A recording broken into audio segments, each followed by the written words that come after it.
Perfecto. Si querían definir qué es kafkiano, eso es kafkiano, precisamente. Ay, se queda uno así como muy afectado, muy existencialismo puro, efectivamente. Pero bueno, hay más cosas muy valiosas aquí. Bueno, para quienes no habían llegado al principio, vamos a retomar un poquito la historia.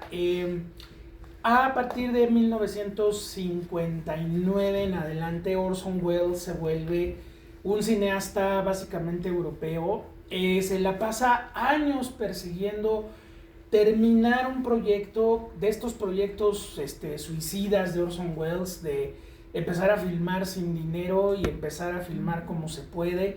Logra entre España, Francia e Inglaterra estar un poco haciendo diferentes películas para poder juntar dinero, películas como actor, películas comerciales, o sea, publicidad también. Hizo muchísima publicidad, pues por esa voz tan particular que Orson Welles tenía.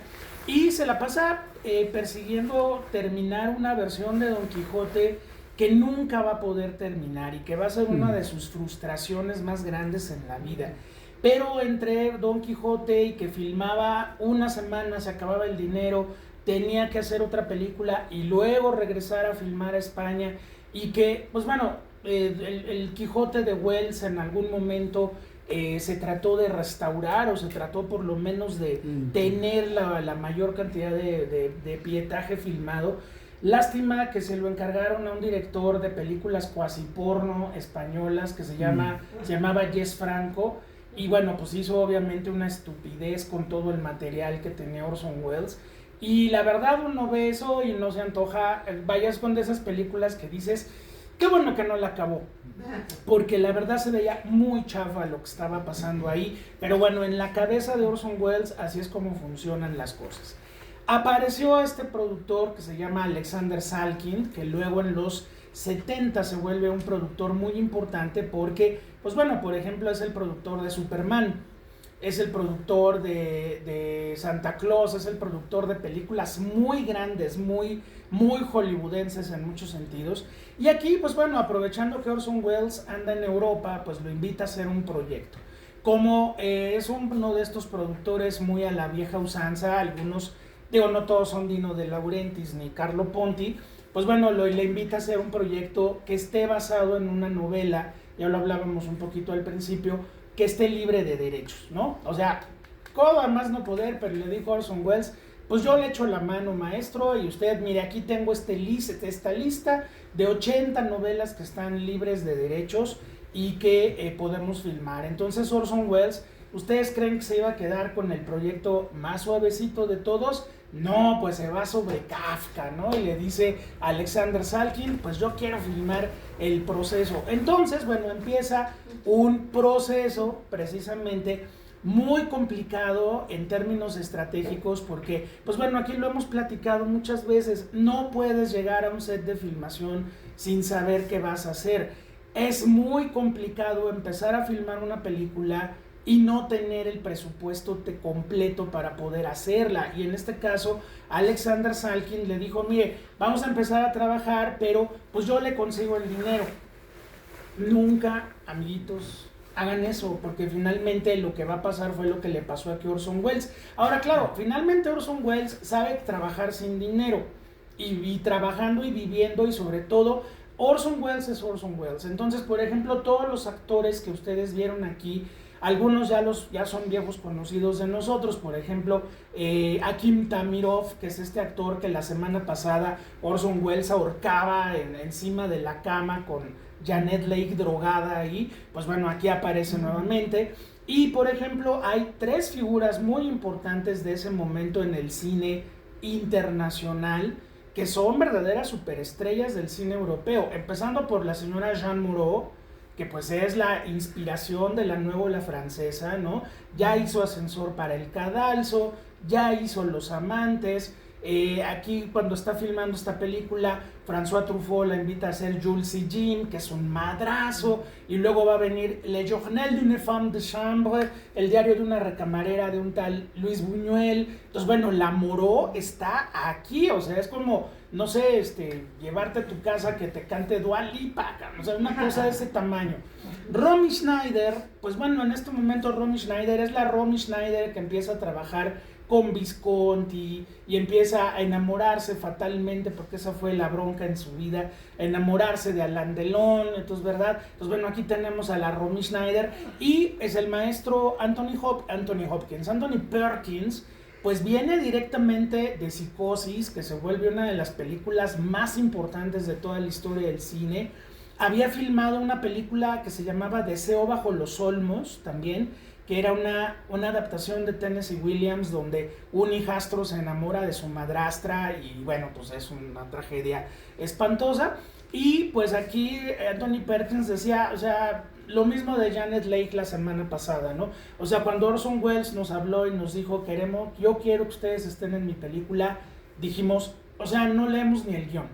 Es Orson Welles, o sea, ¿qué más puedes pedir que te dirija Orson Welles, ¿no? Y bueno, creo que Anthony Perkins, pues estas dos películas está en manos, pues de dos de los más grandes directores de todos los tiempos. Viene de Alfred Hitchcock y cae en Orson Welles. Y bueno, la carrera de Anthony Perkins es bastante fallida después, ¿no? O sea, ya cuando se agarró haciendo Psicosis 2, Psicosis 3, Psicosis 4, pues bueno, es cuando ya te das cuenta que un actor se quedó completamente ahí, atorado en el tiempo. Y bueno, Orson Welles, que no solamente está en la película, sino que hasta al final nos lee los créditos y además él mismo dice al final, yo soy el director, escritor y productor de esta película, mi nombre es Orson Welles.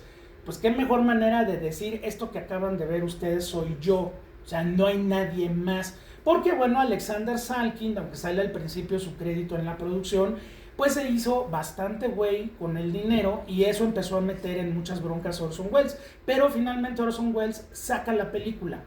Cuando en algún momento los invitan al Festival de Venecia del 62, le dice Orson Welles a Salkind, no tengo la película terminada.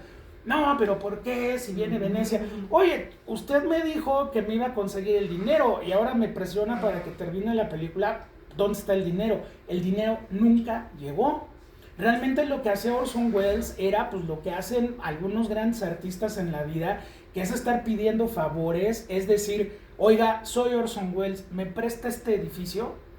Y pues claro, cuando ves a Orson Welles parado enfrente de ti con esa voz, ¿no? Y esa mirada y esa fuerza, pues era una especie de hipnotista, o sea, era una cosa muy impresionante que Orson Welles conseguía locaciones, actores, carros, todo lo que tenía que conseguir por ser Orson Welles. Y que claro, todo el mundo decía, oye, mi nombre va a estar en una película de Orson Welles, pues qué maravilla, ¿no? Entonces, bueno, está bien, pero está mal, o sea, no es lo óptimo en condiciones de trabajo, pero así trabajaba Orson Welles. Y Alexander Salkind se hizo güey completamente con el dinero. De hecho, la película, cuando se termina, la película se queda sin derechos de autor. Y del proceso hubo 400 copias diferentes que pues nadie podía cobrar derechos, pues porque Orson Welles no era el dueño y porque Salkind no era el dueño y porque la novela está libre o en ese momento estaba libre de derechos de autor. Entonces la película quedó completamente huérfana durante décadas. El proceso así se quedó. Y bueno, el dinero que cayó, pues bueno, le sirvió a Orson Welles para adelantarle 3 semanas al Quijote y nada más, no pasó nada más de eso.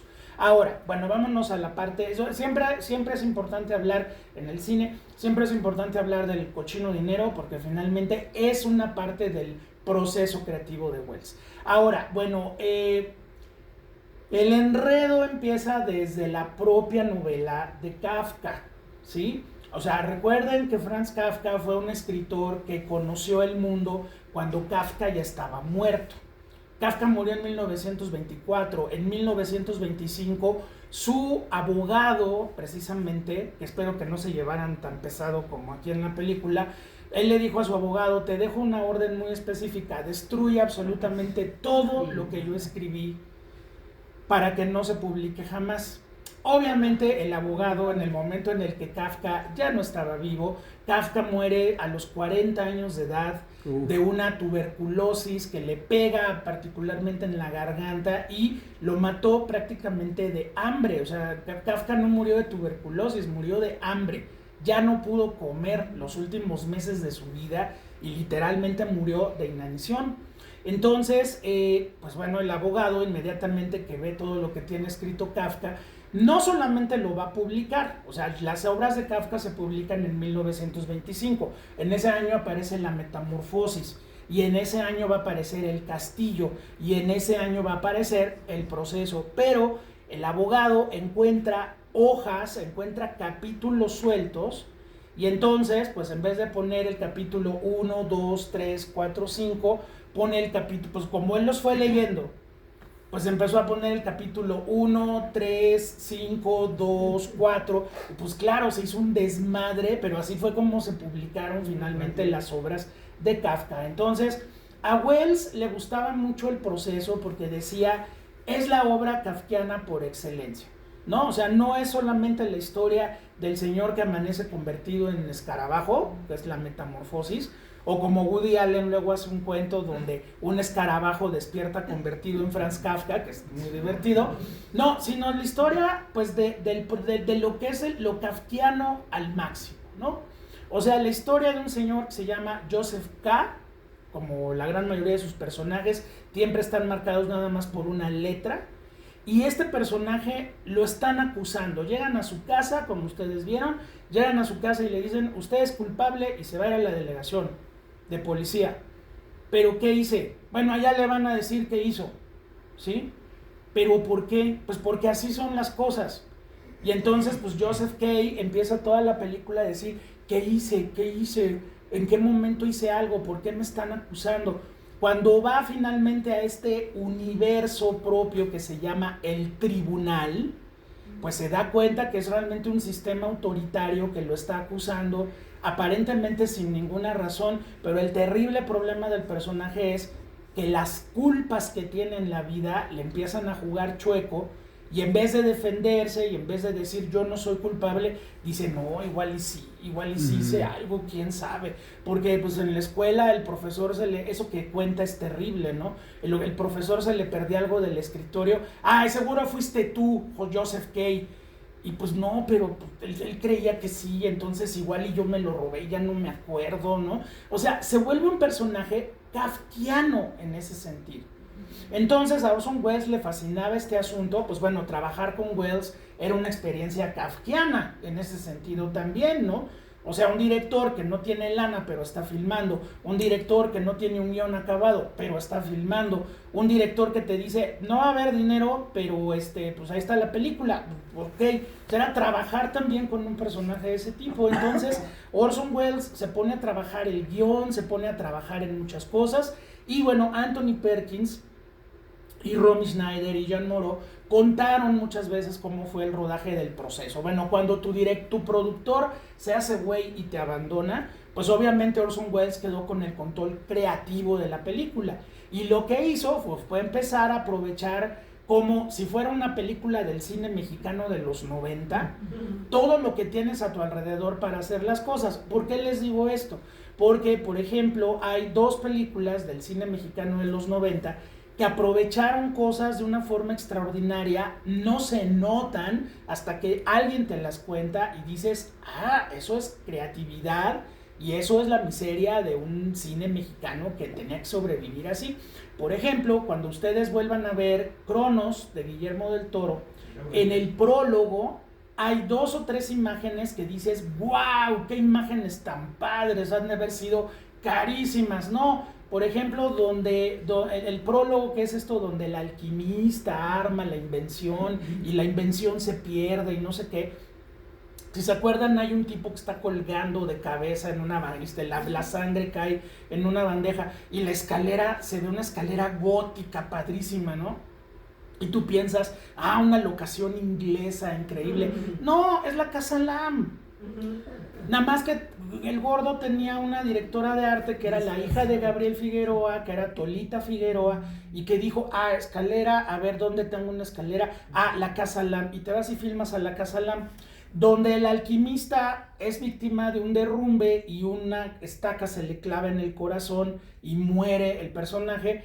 Pues resulta que se ven unas columnas art deco padrísimas, ¿no? Y dices, bueno, y de repente, ¿qué es? Pues es el lobby de Bellas Artes, donde uno sube al teatro de Bellas Artes, ¿no? Exactamente. O, por ejemplo, en Miroslava, del doctor Alejandro Pelayo, que es en la misma época de Cronos, hay una escena donde Miroslava y el productor de la película, que en la vida real es Ernesto Alonso, pero acá no es Ernesto Alonso porque no se podía, van a comer, van a cenar a un restaurante art deco. Es el mismo lobby de Bellas Artes, nada más que es un restaurante de los años 50. O, por ejemplo, en la escena donde la familia de Miroslava huye de Praga por el nazismo y que tienen que dejar a la abuela ahí, la abuela tristemente fue a dar a un campo de exterminio. Se ve una estación de trenes increíble, se ven personas que van subiendo al tren, que están intercambiando pasaportes. Y todo eso, ¿dónde lo hizo el doctor Alejandro Pelayo? En la estación de trenes de Pantaco, allá en Escapotzalco. La vistió José Luis Aguilar como si fuera una estación europea. Y los que están ahí son los 25 checos que vivían en México, en la Ciudad de México, en 1992. Los juntaron a todos. O sea, ¿cuántos checos hay? 25, órale, que estén ahí. Y tú ves la escena y dices, no, el maestro Pelayo fue a Praga a filmar eso. No, entonces Orson Welles hizo algo muy particular. Todo lo que ustedes vieron en la película es una estación abandonada de trenes. Si se fijaron, hay un montón de columnas con remaches que uno se dice, o sea, o estoy en una estación de trenes o estoy en el Museo del Chopo. O sea, dices, como que se ve raro. Bueno, pues es una estación de trenes, y esa estación de trenes se acaba convirtiendo, 2 años después de la filmación, se acaba convirtiendo en el Museo de Orsay, en París. Pero mientras lo hacían, pues llegó Orson Welles y dijo, oiga, no van a usar aquí por el momento. No, pues les voy a invadir con una película. ¿Se puede? Pásele. Y entonces ahí construyó todos los sets que ustedes ven, y eso le da a la película. Primero vamos a hablar de la parte estética, que creo que es muy importante aquí. Le da una dimensión precisamente muy extraña. O sea, vean cómo está encuadrada la película. Vemos a Anthony Perkins, que no era un tipo bajito, era un tipo que debe haber medido sus 1.90 más o menos. La Romy Schneider está más chaparrita. Orson Welles debe haber medido también 1.80 y tantos. Y además aquí ya está muy pasado de peso. O sea, si en Sombras del Mal lo vimos con maquillaje, ya no es maquillaje. Aquí ya, ahí se nos va a quedar, y todavía mucho más obeso años después. Pero la idea es esta. Están los personajes encuadrados en pantalla, y si se fijaron bien, los techos son enormes. Las escenografías están amplísimas y los personajes se ven chiquitos.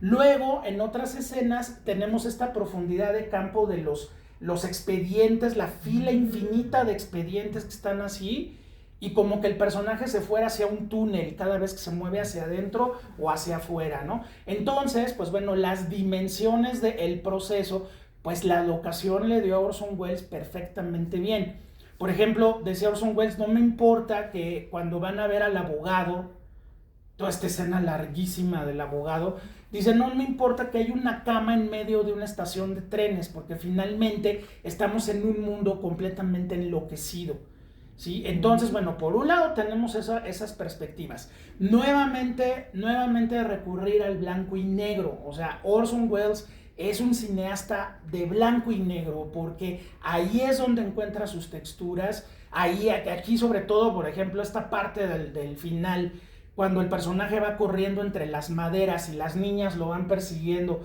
y el personaje se corta en miles y miles y miles de rayas de luz, eso en color no lo puedes hacer. Entonces aquí el blanco y negro en el proceso se vuelve también muy importante. Los rostros, todos los rostros que elige Orson Welles, toda esta gente que está esperando infinitamente ser atendido en el tribunal, Estos rostros filmados desde abajo, que obviamente las facciones se tergiversan, las narices, las orejas, las bocas, las miradas, ¿no? O sea, solamente tenemos realmente un personaje muy bello que es el de Romy Schneider y todos los demás son personajes muy monstruosos. Y bueno, la película va creando todos estos espacios muy fuertes. Por ejemplo, consiguió, porque el productor no apareció nunca, 850 escritorios, 850 máquinas de escribir y 850 extras que hicieran la escena cuando pasa Anthony Perkins y se ven todos caminando así, sí. todo mundo acomodado, ¿no? Y la cámara sube y la cámara baja y la cámara encuentra todos los espacios posibles para hacerte sentir esa opresión que estás sintiendo K. Ahora, Kafka finalmente fue pasando ya a la parte narrativa, Kafka fue un precursor de estos grandes y que pues hemos vivido. Él murió en 1924, él ya no le tocó la Segunda Guerra Mundial, ya no le tocó ver esos fascismos que finalmente van a aplastar a Italia, a Alemania, a España, a Japón, ¿no? Pero finalmente Kafka es un pionero de esta situación de los regímenes autoritarios y de los sistemas totalitarios, ¿no? O sea, una fila en el seguro social se vuelve kafkiana, porque dices, ¿cuándo va? O sea, simplemente no avanza para ningún lado, ¿sí? Hay trámites que, por ejemplo, las personas jubiladas tienen que hacer, y dices, bueno, hay algo que se llama lógica, pero no se aplica de manera normal. Una persona para aplicar ese trámite tiene que llegar a las 3 de la mañana para formarse. Le abren la puerta de la oficina donde va a hacer el trámite a las 6 de la mañana. Una vez que entra a la oficina y se sienta en una silla, tiene que esperar a las 8 de la mañana a que llegue el empleado que lo va a atender. Si le falta una fotocopia, ya no lo atienden. Entonces, 5 horas completas de tu vida se quedaron en nada. Entonces, la película precisamente va mostrando esa parte de cómo estos sistemas que no funcionan finalmente son los que nos van controlando y finalmente es o bailas al ritmo de ese sistema o simplemente no existes. Y esto es lo que quiere hacer K. Ahora, el problema con K es ese, que le juegan chueco las emociones y que le juegan chuecas las culpas. O sea, el término kafkiano es esta especie de vueltas de tuerca que no van a ningún lado y que finalmente uno se queda atrapado, y cuando alguien dice, esta es una situación kafkiana, pues sí, es cuando aparentemente ya vas a resolver algo y eso no se resuelve y vuelves a empezar. Vas a regresar, no, joven, le faltó una copia del INE, y entonces vuelves a regresar. Traten de hacer ustedes la verificación de su coche, nada más traten de hacer una verificación de su coche, es kafkiano. O sea, pero de veras no pasó, no pasó, joven, tiene que volver a hacer todo. Y entonces vuelves a ir al mecánico, llegas al verificentro, lo vuelves a pasar después de 5 horas de fila. No, joven, le falta este sello. No, pues se tiene que volver a formar. Eso es Kafka, es como la repetición absoluta, pero no en el eterno retorno de Nietzsche, que todo vuelve a pasar, sino en el que te estás atorando. Estás como atorado en un loop temporal y de ahí no vas a salir. Y aquí se complica más por el propio personaje. El personaje, cuando de repente toma acción, él mismo se sabotea y va para atrás. Y es 1, y 2, y 3, y 4 veces. El final, por ejemplo, fue un cambio importante que quería hacer Wells. En el final de la novela, del proceso, acá lo acaban estrangulando y acuchillando unos de estos personajes que lo atacan, que van por él a su casa. Y el último diálogo del personaje es: muero como un perro. Ahí termina la novela.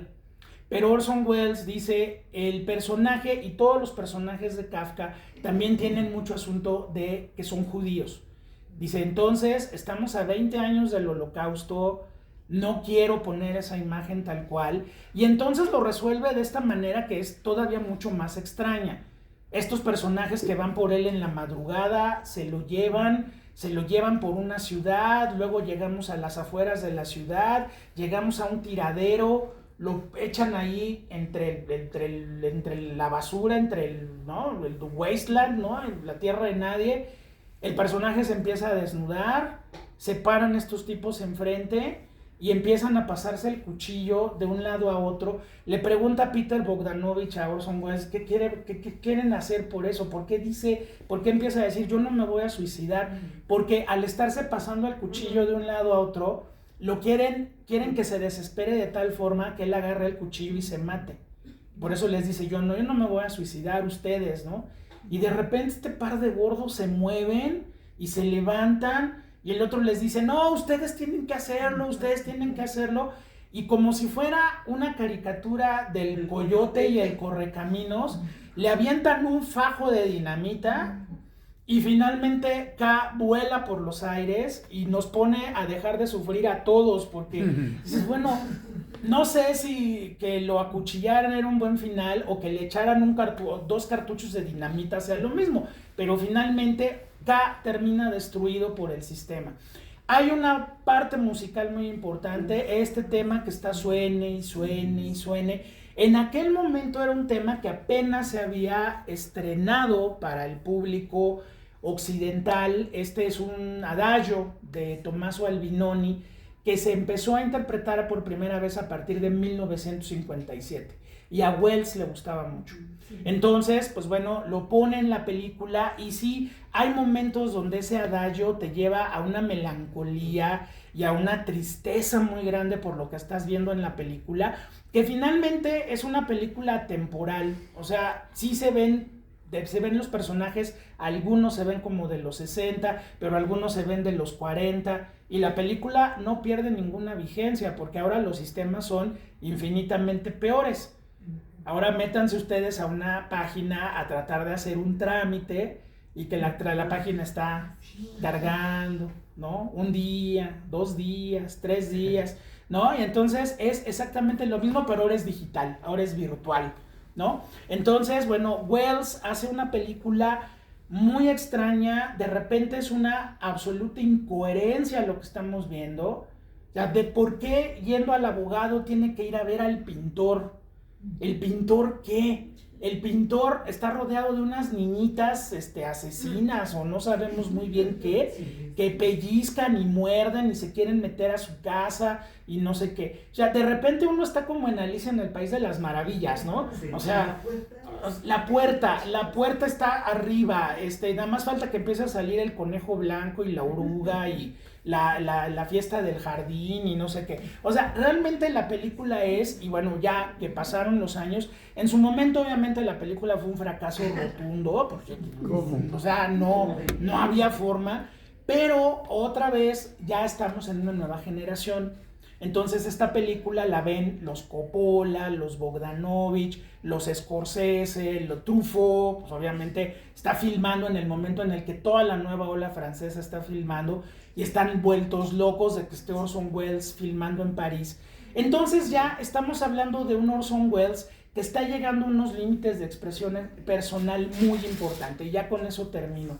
Está llegando a unos límites donde puede hacer lo que quiera, donde se encuentra a gusto en el cine europeo y donde hace una propuesta en la cual no hay necesariamente que tener una congruencia. Creo que el proceso nos está llevando a una narrativa muy similar a la del surrealismo, por ejemplo, de Un perro andaluz o de La Edad de Oro. O sea, ese surrealismo donde si uno empieza a encontrarle símbolos a la película se vuelve pesadísima. Si uno empieza a buscarle una lógica, también se vuelve pesadísima. Hay que fluir con la película y bueno, pues ir entendiendo lo que pasa o no. Por ejemplo, Bogdanovich, que entrevista a Orson Welles, le dice la simbología del proceso. Le dice Welles, no hay ningún símbolo en el proceso. O sea, es un cuate que está atrapado en un sistema, de eso se trata la película, ¿no? Dice, ¿de veras? Dice, sí, o sea, yo no le puse ningún símbolo, nada. O sea, el personaje va caminando y se va cada vez enredando más en este asunto, donde si él tuviera la conciencia de que él no ha hecho nada y de que todo es un horror y un error, otra cosa sería, pero el problema de K es que empieza a dudar. Y eso también es importantísimo en los personajes de Kafka. Hay una culpa, hay un montón de culpas y hay una inseguridad tremenda del mundo. Entonces, pues obviamente, si te están acusando de algo y tú empiezas, no, pero igual y sí lo hice, porque entonces no sé qué, va, así, o sea, no hay forma, no hay escape, ¿sí? Y bueno, Anthony Perkins lo hace muy bien, o sea, él aguanta toda la película encima, con su trajecito y su corbatita y todo, y de repente parece Norman Bates, de repente es Anthony Perkins, de repente es Joseph H., o sea, hace como una mezcla ahí de todos los personajes, y sí, la película es sumamente opresiva, es delirantes menos, o sea, ya ni siquiera es delirante, es una película donde uno está en un universo kafkiano por excelencia, ¿no? Entonces, si ya podemos hacer este Kafka como lo hace Wells, la próxima semana que terminamos ya este seminario, pues vamos a ver algo impresionante. La película se llama Campanadas a la medianoche y es Wells rehaciendo Shakespeare, nada menos. Toma 3 obras de teatro de Shakespeare, las licúa como se le pega la gana y el resultado es una obra maestra que para Wells decía que era su película más querida, la más consentida. Así que con esa obra maestra terminamos la próxima semana este seminario, Campanadas a la medianoche. Mañana, además de que tenemos que platicar de Reds, porque ya no nos dio tiempo, con Diane Keaton vamos a ver la película. El título es horrible, yo lo sé. ¿Quién llamó a la cigüeña? O sea, no crean que van a ver Mira quién habla, ni mucho menos. Es Diane Keaton asumiendo un drama de las mujeres profesionistas de los 80, que es enfrentarse a la maternidad.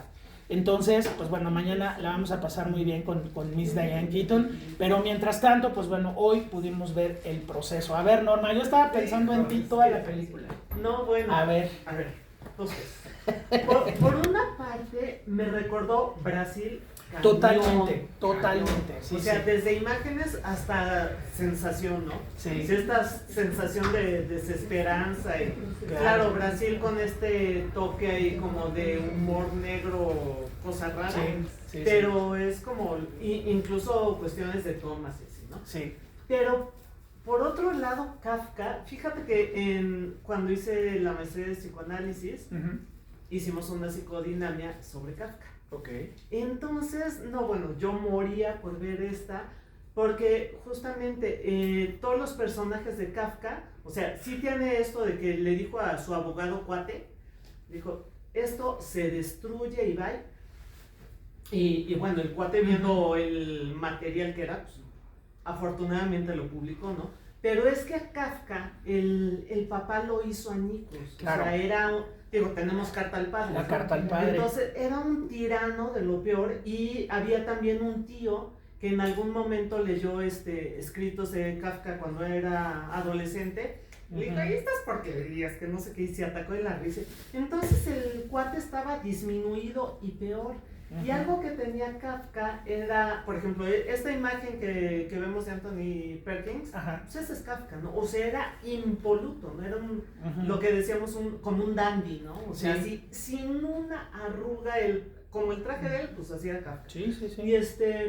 Y entonces él se sobrepuso un poco a esta cuestión de que se burlaban de lo que escribía, y lo empezó a hacer para él mismo, o sea, igual semejante a Pessoa, o sea, escribía, guardaba, pero él lo hizo como vio que le funcionaba de alguna manera como de terapia. Como terapia, o sea, como claro. Le ayudaba a sanar.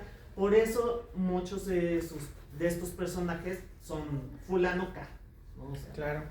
Es él, ¿no? Entonces, para no extenderme demasiado, pues estuvo maravilloso, porque una cosa que lo percibió a él muchísimo fue esta culpa, esta invalidación, pues por eso toda esa cuestión del principio, ¿no? De, o lo habré hecho yo, o qué tal que sí, no, pues yo no soy culpable, pero en una de esas, pues...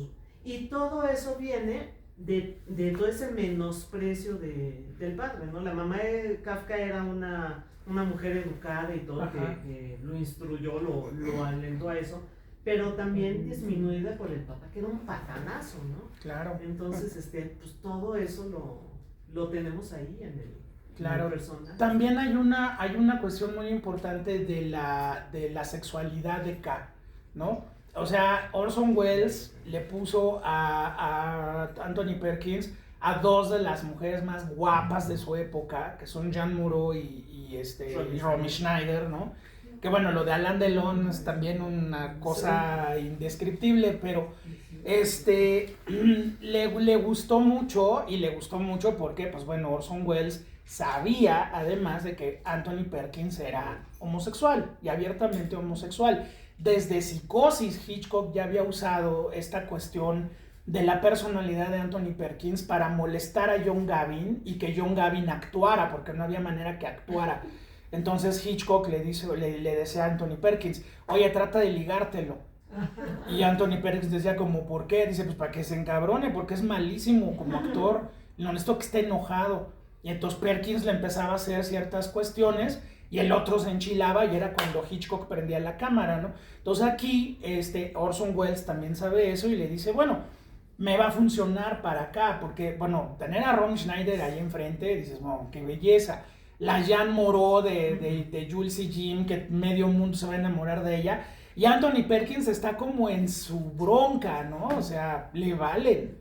Y eso también se vuelve muy inquietante, ¿no? Porque el personaje, en un momento ella le está metiendo la mano en el chaleco, le está moviendo el botoncito, como... Y el otro está tan metido en su rollo que le vale, ¿no? Entonces también ahí hay una cuestión de o sea, llega a tal grado la neurosis que ya la sexualidad pasa... Y era una cosa que también tenía Kafka, ¿no? Claro. De hecho, Kafka nunca se pudo casar, o se estuvo comprometido varias veces y nunca lo logró. Y también me llamó la atención porque entre toda la esculcadera del cuarto había el pornógrafo, no sé qué. Y Kafka tenía un rollo con la pornografía, ¿no? Porque pues también por ahí compensaba los tugurios y tal, ¿no? Pero sí, todo pues está ahí.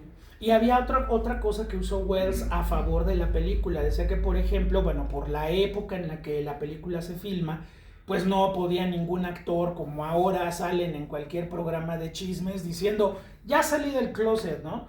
No, en ese momento no. Entonces, Anthony Perkins tenía mucho miedo de que se supiera abiertamente de que él era homosexual, aunque lo era abiertamente. Pero entonces, decía Welles, cuando lo dirijo, me doy cuenta de que siempre tiene esta actitud como de que no se sepa esto, que no pase por aquí, un gran miedo a la exposición pública, ¿sí? Y bueno, cuando le están esculcando su cuarto, que además es agresivísimo que alguien entre a tu espacio personal y mueva cosas, pues bueno, le empiezan a sacar ahí unas cosillas que dicen, no, eso guárdelo, por favor, que nadie lo vea. O sea, la bronca con K es que si te vas a enfrentar al sistema, y creo que ahí hay también muchos nexos con ese Quijote eterno que está filmando Orson Welles en la época, pues el Quijote va y se enfrenta desde la locura de ser Don Quijote de la Mancha, pero aquí K no se puede enfrentar al sistema porque él tiene una cantidad de miedos, inseguridades y culpas que lo acaban volviendo culpable por sí mismo, ¿no?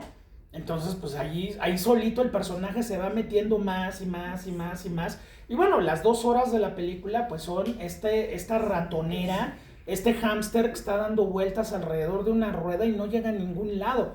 Pero, pues bueno, ustedes piensen en qué momento su vida se ha vuelto kafkiana, de que hay algo que no se puede resolver, parece que no hay forma de resolverlo y por eso se vuelve una situación así, ¿no? Entonces, bueno, la película con el paso del tiempo se ha vuelto una obra de culto. Sin duda es la más importante adaptación que se ha hecho de Kafka en el cine, sin ninguna duda. Y por ahí les recomiendo, si algún día la encuentran, el Kafka que hizo Steven Soderbergh, el director de Sexo, Mentiras y Video, con Jeremy Irons, haciendo el papel de un burócrata que se llama K y que empieza a escribir y que no sé qué, y entonces como que Kafka nace como personaje y termina entrando en una de sus obras, ¿no? Es muy bonita la película, filmada en blanco y negro, la fue a filmar la fue a filmar a Praga, ya se podía filmar en Praga, entonces la película tiene unas imágenes espectaculares. Esta película Orson Welles obviamente que la quería filmar en Praga, pero las autoridades socialistas de la época, aunque son las mismas autoridades que van a generar la primavera de Praga, eso es muy interesante, a Welles le dijeron que no, porque Kafka estaba considerado como literatura decadente. Entonces dijeron, no nos va a venir a filmar ninguna cosa de ese señor aquí, porque aquí no lo queremos. Y dijo Welles, bueno, pues la filmo en Francia, ¿no? Y así son, pues este tipo de sistemas así son, ¿no? Cuando Milos Forman quería filmar Amadeus y fueron a ver locaciones a Viena y a Salzburgo, se dieron cuenta que Viena y Salzburgo ya estaban convertidas en centros comerciales. Y no, pues ahora ¿dónde filmamos? Dijo Milos Forman, que es checo, era checo, decía, pues la única ciudad donde no ha pasado nada desde 1945 es Praga. Y sigue exactamente igual que en el siglo XVIII, entonces Amadeus está filmada en Praga, porque los socialistas no habían hecho nada, y entre eso que no habían hecho nada, era modificar una ciudad del siglo XVIII para el siglo XX. Y ustedes ven Amadeus y dicen, ¡ay, qué preciosas imágenes y calles y todo! Pues sí, decía Milos Forman, los socialistas no movieron la historia. Entonces por eso filmamos Amadeus en Praga. Esta película se iba a filmar en Praga, pero pues bueno, finalmente no lo permitieron las autoridades de ese momento, ¿sale? Bueno, pues espero que haya sido una buena experiencia. Yo sé que es una película que confronta muchas cosas, pero bueno, ya logramos avanzar el proceso y pues la semana que viene los esperamos para Campanadas a la Medianoche a las 5 de la tarde y mañana a las 5 de la tarde Baby Boom con Diane Keaton para que la disfrutemos. Adelante. Muchas gracias. Gracias. El Quijote, no hay manera de que la pases por aquí. Pues Kafka. hay que ver, primero hay que conseguir una buena copia porque todas las copias que yo conozco son horrendas y si algún día la conseguimos con mucho gusto la pasamos. Sería lo que hay. Sí. Lo que hay. Sí. Y para mí esta película, desde el punto de vista estético, es maravillosa. Es formidable, sí, es. El claroscuro, los close-ups, todo es maravilloso. Sí, esa es una gran película y bueno, pues ya la vieron, ya no se la pueden perder, ¿no? Así es. Sí, claro que sí. Pues entonces nos vemos mañana. Muchísimas gracias a todos, que descansen. Bonita noche. Igualmente. Gracias.